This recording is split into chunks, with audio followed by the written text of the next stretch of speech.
Hi කොහොමද ඔයාලට හවසට තේ එක කන්න මේ වගේ රස ක්‍රිස්පි එග් රෝල් ටිකක් හදාගමුද? රසට ක්‍රිස්පියට එග් රෝල් හදාගන්න ආස අය මගේ වීඩියෝ එක සම්පූර්ණ වෙනකම් බලන්න මම මේ රෝල්ස් ටික කොහොමද හදාගන්නේ කියලා. ඉතින් එහෙනම් මගේ channel එක subscribe නොකරපු අය subscribe කරලම අපි යමු වීඩියෝ එකට.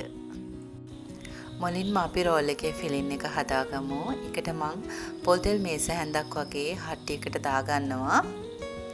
තෙල් ටික රත් වුණාට පස්සේ චූටිට කපාගත්තු සුදු ලුණු ටිකක් දාලා චුට්ටක් වෙලා අපි බැද ගන්න ඕන මේක. සුදු ලුණු ටික චුට්ටක් බැදීගෙන එද්දි මම කරපිංච ටික එකතු කරගන්නවා මේකට.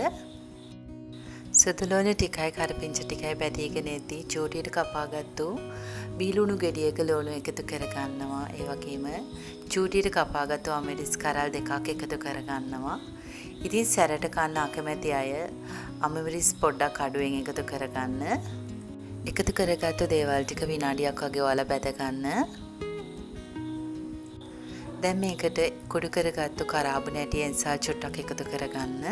කරාබු නැටි එන්සාල් එකතු කරන එකෙන් අපේ රෝල් එකට ගොඩාක් රසයක් එනවා. දැන් ඔයාලා මේකට මිරිස් කෑලි තේ හැඳි දෙකක් වගේ එකතු කරගන්න. 3-5 කුඩු තේ හැඳක් වගේ එකතු කරගන්න. කහ කුඩු තේ හැඳි කාලක් වගේ එකතු කරගන්න. ගම්මිරිස් කුඩු තේ හැඳි භාගයක් වගේ එකතු කරගන්න. ලුණු කුඩු තේ හැඳි කාලක් වගේ එකතු කරගන්න. දැන් මේ ටික තත්පර 10ක් 15ක් වගේ හොඳට කවලම් කරගන්න. දැන් මම මේකට චූටියට ගාගත්තු කැරට් වල භාගයක් වගේ එකතු කරගන්නවා.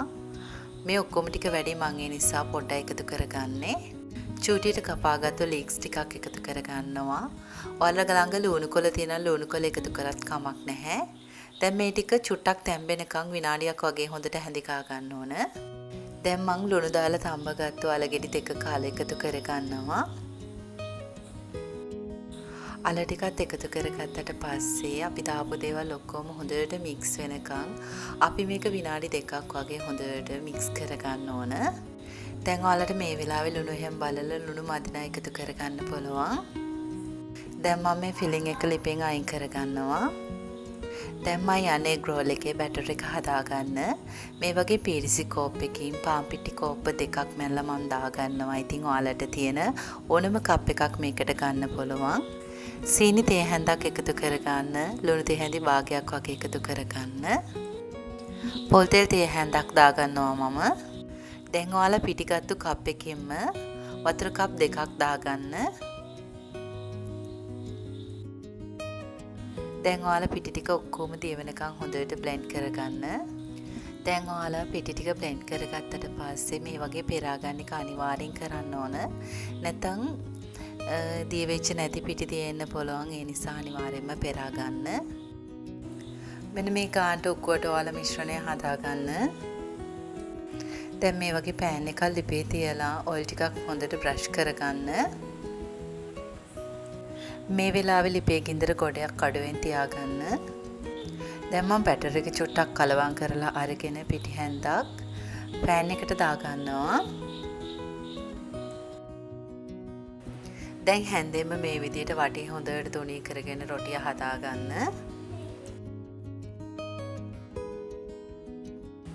රොටිය තැඹුණාට පස්සේ අපි මේක අනිත් පැත්ත හරව ගන්න ඕනි. ගොඩක් හරවෙනකන් අපි මේක තියාගන්න නැහැ.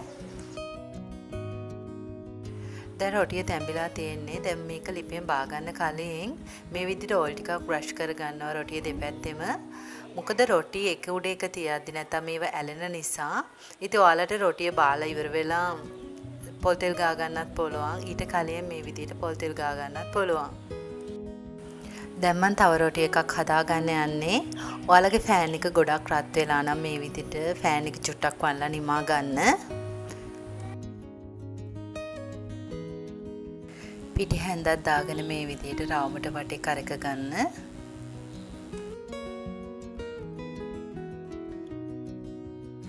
ආයෙම දෙපැත්තෙම පොල් තෙල් ටිකක් බ්‍රෂ් කරගන්න. මොකද නැත්තම් අපි රොටි එක උඩ තියද්දී රොටි ටික එකට ඇලෙන නිසා.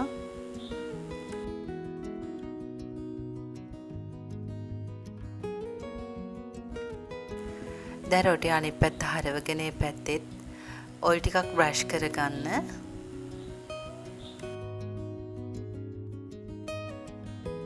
දැන් මේ රොටිය අපි තැම්බුණාට පස්සේ කරකර ගන්න නැතුව ලිපෙන් බා ගන්න ඕන.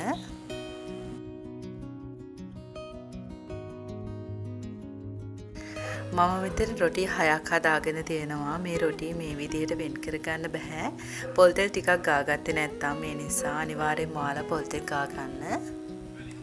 අද මම හදාගන්නේ බිත්තර රෝල්ස්. ඉතින් මම බිත්තර දෙකක් තඹගෙන එක බිත්තර ගෙඩියක් 4ට වගේ කපා ගත්තා. දැන් මම මේ විදිහට ෆිලින් එකෙන් පොඩි කොටසක් අරගෙන මේ විදිහට හැඩ කරලා හදා ගන්නවා දිකට. හදාගෙන බිත්තර කෑල්ලත් මේ විදිහට තියා ගන්නවා. තියාගෙන මේක ෆෑන් කේක් එකක් ඔතනවා වගේ තමයි ඔතා ගන්න ඕන. මම දැන් මේ විදිහට පෑන් කේක් එකක් ඔතනවා වගේ රෝල් එක හදා ගන්නවා. ඉතින් ඔයාලට අවශ්‍ය නම් අපි හදාගත්තු පාන් පිටි බැටර් එකේ ඉතුරුලා තියෙනම් චුට්ටක් ඔයාලට අන්තිමටම මේ රෝල් එක අලව ගන්න පුළුවන්. ඉතින් ඔයාලා රෝල් එකේ වැඩි කෑලි මේ විදිහට ඇතුළට දාලා මේක ලස්සනට හදා ගන්න.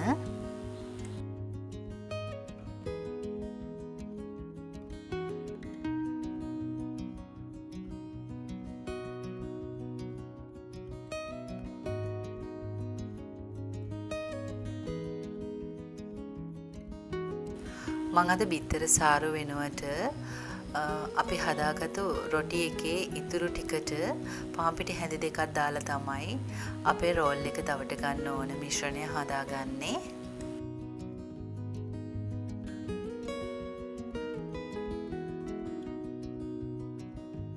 අපි හදාගත්තු රෝල්ස් ටික පාන් පිටි මිශ්‍රණය මේ විදිහට පොඟවලා අරගෙන පාන් කුඩු හොඳට දවට ගන්න ඕන.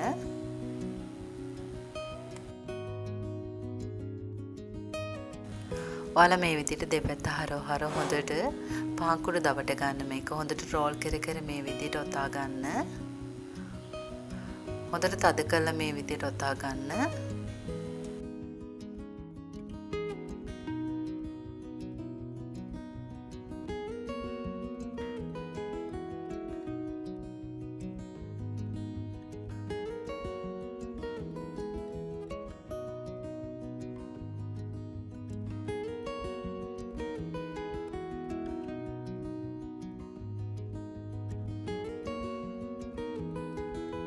දැන් මම ඔක්කොගෙම මේ විදිහට පාන් කුඩු දවට ගත්තා. දැන් අපි දෙවෙනි කෝට් එකත් කරගන්න ඕන මේ විදිහට.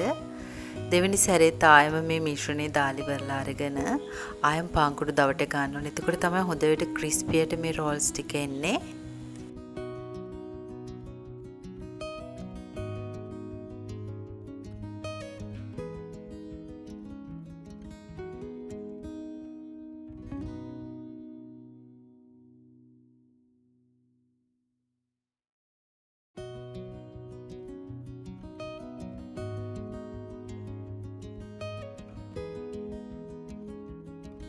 දෙවෙනි සැරේටත් ඔයාලා පාන් කුඩු ටිකක් අද කරලා මේක දවට ගන්න.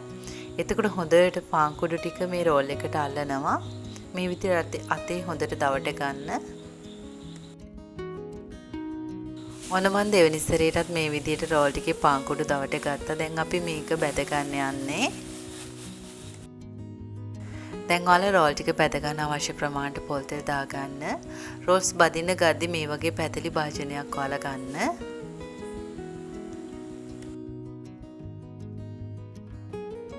තෙල් ටික රත් වුණාට පස්සේ ඔයාලා ගත්තු භාජනයේ ප්‍රමාණයට ඇති වෙන රෝල්ස් දාගෙන බැද ගන්න. මම මේ රෝල්ස් ටික ගැඹුරු තෙලේ බදින්න නැති නිසා මේ විදිහට දෙපැත්ත හරව තමයි රෝල්ස් ටික බැදගන්නේ. ඉතින් පොල් තෙල් ගොඩාක් අඩුවෙන් යන්නේ මේ විදිහට බදිද්දී.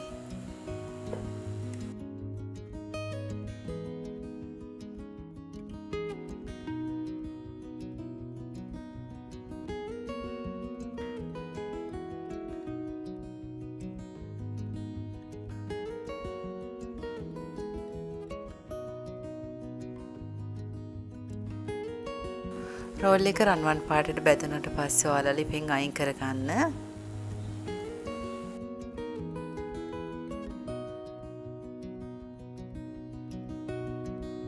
මම දැන් අනිත් රෝල්ස් එකත් මේ විදිහට බැද ගන්නවා.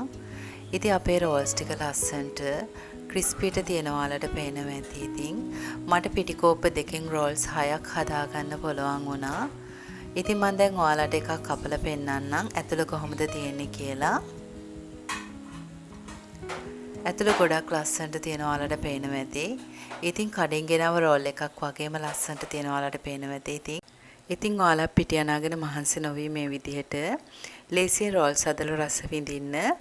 ඉතින් ආයෙත් මේ වගේ වීඩියෝ එකක් අරගෙන එන්නම්. ඔයාලට සුබ දවසක්.